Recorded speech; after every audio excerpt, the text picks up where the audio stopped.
अंदर लेकर जाते हैं। जैसे ही राधा कृष्ण के विग्रह को उठाकर सारा भीड़ घर के अंदर घुसता है, फिर गधा हैरान हो जाता है कि अरे अब क्या हो गया, मैं तो इधर कर रहा हूं, लोग उधर कहां जा रहे हैं। तब इस गधे ने सारे लोगों का ध्यान आकर्षित करने के लिए चिल्लाना चालू किया, ढैचू ढैचू। तो उसका मालिक वहीं खड़ा था बगल में, उसने उठाया डंडा और खूब पिटाई की। उस दिन के बाद फिर गधे को किसी ने दंडवत नहीं किया। वो गधा आज तक कंफ्यूज है तो एक दिन के लिए लोगों को क्या हो गया था, उसको आज तक नहीं समझ में आया कि क्यों लोग एक दिन के लिए उसको इतना दंडवत कर रहे हैं। तो कहने की बात यह है कि ठीक उसी प्रकार से लोग गधा को सम्मान नहीं दे रहे थे। सम्मान किसको दे रहे थे? राधा कृष्ण को। क्योंकि इस समय वो गधा के ऊपर था, इसलिए वो गधा भी थोड़ा मोड़ा दंडवत गधा को भी मिल गया।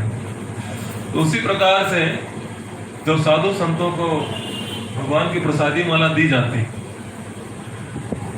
सम्मान का तो भाव होता है, लेकिन उसके पीछे जो सबसे बड़ा तत्व होता है कि ये जो प्रसादी माला है, भगवान को पहले भोग अर्पण किया जाता है, उन्हें अर्पण किया जाता है।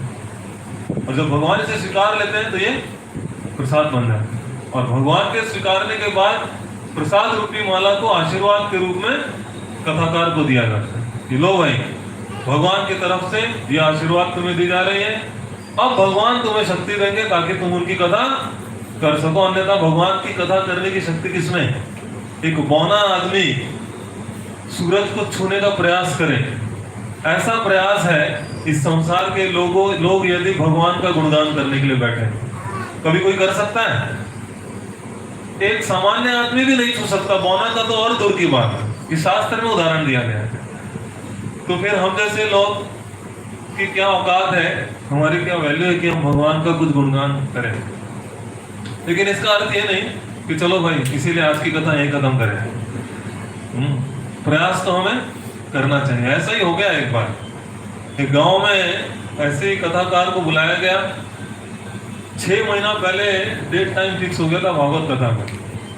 बहुत बड़ी व्यवस्था की गई थी, पंडाल बनाया गया, लाखों रुपए खर्च किए गए और सभी लोग दिल थाम के बैठे थे। वो दिन जब आएगा, हम लोग जाएंगे, भगवान की कथा सुनेंगे। स्वामी जी को बुलाया गया कितने दूर से, लाइट लगाए गए, पंडाल बनाए गए, प्रसाद की व्यवस्था की गई, बैठने की व्यवस्था, पंखा वंखा, ये वो बहुत कुछ। अंत में जब वो दिन आया तो लाखों लोग एकत्रित हुए थे कथा सुनने के लिए। स्वामी जी भी आए, सब लोग बहुत प्रसन्न हुए कि आज हमें संतों का संग प्राप्त हो रहा है, कैसा सौभाग्य है हमारा। तो स्वामी जी बैठ गए व्यासासन पे चढ़ के, और सारे लोग बैठे थे एकदम पिन ड्रॉप साइलेंस। माइक पकड़कर स्वामी जी ने कथा आरंभ किया।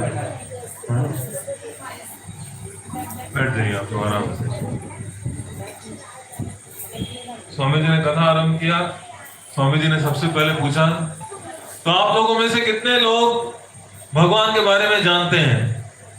तो कोई भारत है, तो सभी लोग जानते हैं, सबने हाथ उठाया, हम सब जानते हैं भगवान के बारे में। तो जैसे स्वामी जी ने सुना भगवान के बारे में सभी लोग जानते हैं, तो स्वामी जी ने बोला, यदि तुम लोग जानते ही भगवान के बारे में तो मैं क्या बोलूं?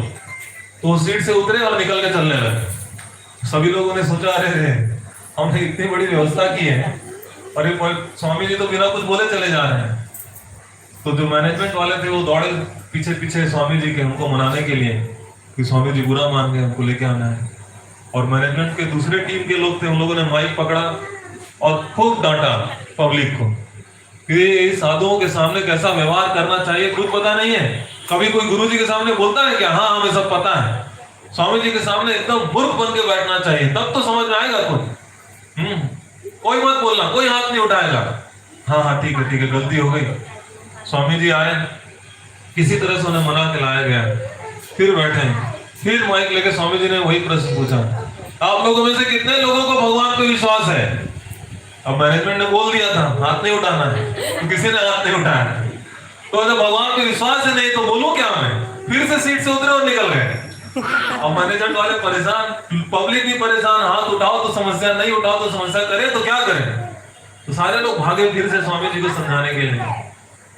और यहाँ पर मैनेजमेंट वाले की दूसरी टीम ने बोला, अरे ठीक है अभी ऐसा करो, अगर अभी स्वामी जी कोई भी प्रश्न पूछे तो बाएं साइड वाले सब हाथ उठाएंगे, हाँ दाएं साइड वाले कोई हाथ नहीं उठाएगा। एकदम सब लोगों ने पहले से प्लान कर लिया अच्छे से। फिर से लेकिन किसी तरह से बोला लास्ट चांस